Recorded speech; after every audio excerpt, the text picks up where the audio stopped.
and welcome to Cookin in the Kitchen with Boomchang Records and DC Coast to Coast.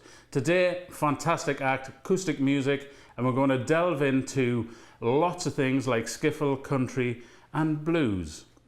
Peter Donegan, how are you doing? I'm doing all right, Steve. How are you? Hey, great to have you in the kitchen, man. How's it been going for you? It's all right. It's been going well. Exciting times. Yeah, sounds like it. I've been seeing what you've been up to, but before we move on to the present, I would love to talk a bit about your past. Sure. Because you've had quite an interesting past. You've been around a lot of interesting musicians, haven't you? I have indeed, yeah. Talk to me a little bit about your past and how you got into music. Well, how did I get into music? I guess through Dad, really. Yeah.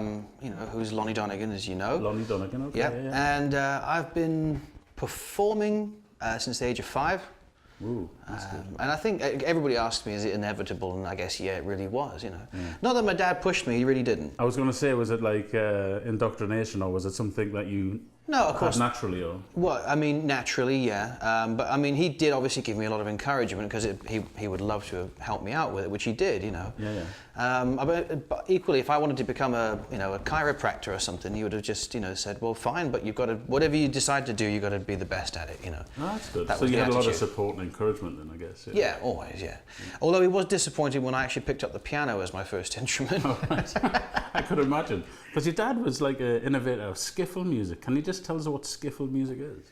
Yes, I can. I mean, if you want the full definition of it, I think you should pick up maybe Billy Bragg's latest book. Oh, right. Because that goes well in depth into it. Yeah. But just in a nutshell, really, I mean, what Dad had done, because he was originally playing in the trad jazz bands and everything with Chris Barber, and he'd picked up when he got put on national service in Vienna, by listening to the other the American Army bases and stuff that were there. He'd picked up on their radio, Woody Guthrie tunes, Lead Belly tunes, things like this. Really fell in love with it. Yeah. And came back, and when he was performing with the Chris Barber band, when they used to do a gap spot in the middle, sort of for intermission, they do this skiffle set, with Ken Collier, Chris Barber, my dad, and I think it was Ken Collier, I think, who originally came up with the name for it. When he was put on the spot, what would you call a name for this, phenomenon that was just starting to happen, because it became really popular. Yeah. So yeah, skiffle really is just an accumulation of all of this Americana music that Dad had put together. Right. I mean, in its modern connotation of the word skiffle, of country, folk, blues, jazz, all melded into one, and just, performed with an awful lot of energy. And a good story that went with it as well, I guess. Normally, yeah, because that's not how most of Dad's songs start off with. This is the story about, Exactly, yeah. There's always a tale behind that. And complemented with that merge of music. Yeah, well, that's a great thing about it. I mean, country music does the same kind of thing. There's always a story behind the lyrics. Yeah, it draws you into it. Yeah. So you've been around all these fantastic musicians, because obviously your dad was around a lot of fantastic musicians. It must have rubbed off for you. It must have been a good starting point for you. It was, yeah. I mean, I had access to things which I guess not everybody does, Number one is my dad's back catalogue, full of stuff which I used to listen to, as well as his record collection of things that he used to listen to. Yeah. So I was probably one of the only 8 or 9-year-olds who was listening to Fats Waller albums. Yeah, I can imagine. Jeez. Things like that. Yeah, and and that was a big inspiration for me. I used to listen to these things non-stop. Yeah, yeah. And then I was around, people, when my dad was touring, whether it be friends like Joe Brown, Chaz and Dave, or even later on, because when my dad was on tour with Van Morrison, I got to see what one of the greatest singer-songwriters and soul singers, Absolutely. forever, how he performed. Yeah. That's excellent. You also got to play with him at some stage, I read somewhere. Is that right? I did, yeah. Yeah, I did. Yeah. I did when he popped in, actually, at one of the gigs my dad was doing. I was my dad's piano player. All right. And then later on, in 2004, when we did the Albert Hall, which was the tribute for my dad, and Van Morrison, along with Mark Knopfler and Roger Daltrey, and many, many people turned up. Joe Cocker, yeah. Showed up to show their respects, I guess. Yeah. Yeah, and it was a bittersweet event, obviously, because it was one of those times where the gig was awesome. Yeah. And it was absolutely beautiful. All these people had turned up. Mm-hmm. Not just the audience that was sitting there, but all of these wonderful artists that had turned up to pay homage to Dad. Yeah. But yeah, obviously he wasn't there to see it. I know. Some of us would like to believe that maybe he was. Yeah. Well, that's a good thing. But the fact that you've been privileged enough to be around them musicians is give you also an encouragement towards your songwriting, I guess, as well. So I'd love to talk a little bit about your songwriting. Where do you pull your inspiration from? Oh, it depends on what day it is. Yeah. It depends on what day it is. Is that how you write? Do you write daily? Do you write now and I try again? to write daily. Do you? Although at the minute with having a 2-year-old while listening to the wheels on the bus go round and round, it's a little bit challenging. But no, I do. That's why I keep my journal with me, and whenever I get ideas, I jot them down. So I like to think I'm still contributing to it every day, you know. Yeah. I take inspiration from, well, Van Morrison. I mean, for instance, in the second song, which is on the new album, I put a little line in there, you know, about King George's bands playing into the Mystic, you know, because I'd actually been listening to that song and I just loved the vibe of it, and I tried to create something a little bit similar, you know. Yeah. And then I'll listen to people like Waylon Jennings, Willie Nelson, what's the... I'm really, really bad with names. Yeah, I get like that sometimes.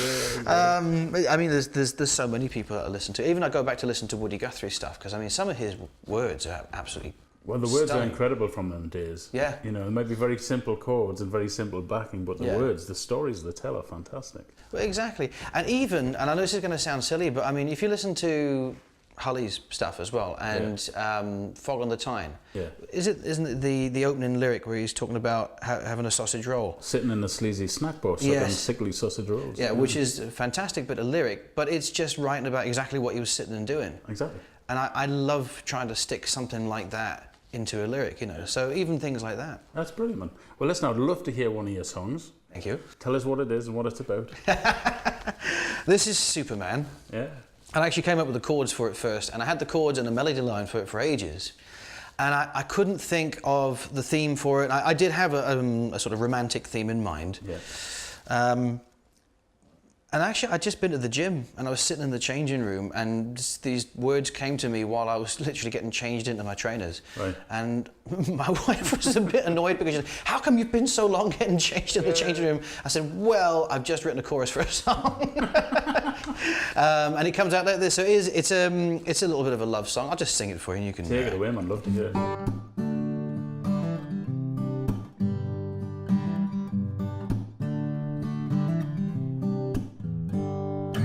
Looking out, another day of pouring rain, but this day, I just don't feel the same. So reach out, and I feel the warmth of your love. And then I realize this day ain't gonna be so tough. Since the day that I met you, well, there's been something I found. I'm losing weight, my feet don't touch the ground. But I ain't no Superman, but you can make me fly. I don't need no jet plane to help me touch the sky. All I need is your sweet love to make me a man. Or better yet, make me your Superman, yeah.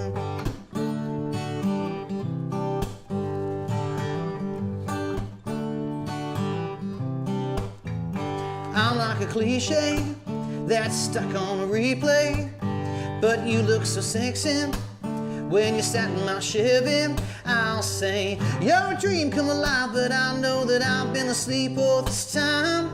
Not to kiss you tonight just wouldn't be right, it'd feel like a crime. You're a toxic bliss in your long blonde hair, and your softest touch is more than I can bear.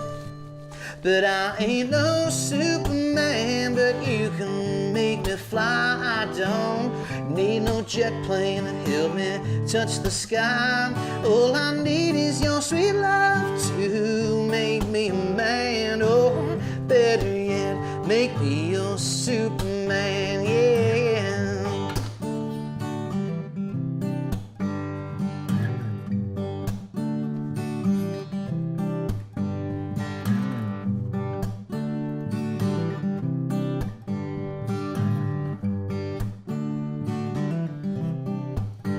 Since the day that I met you, well, there's been something I found.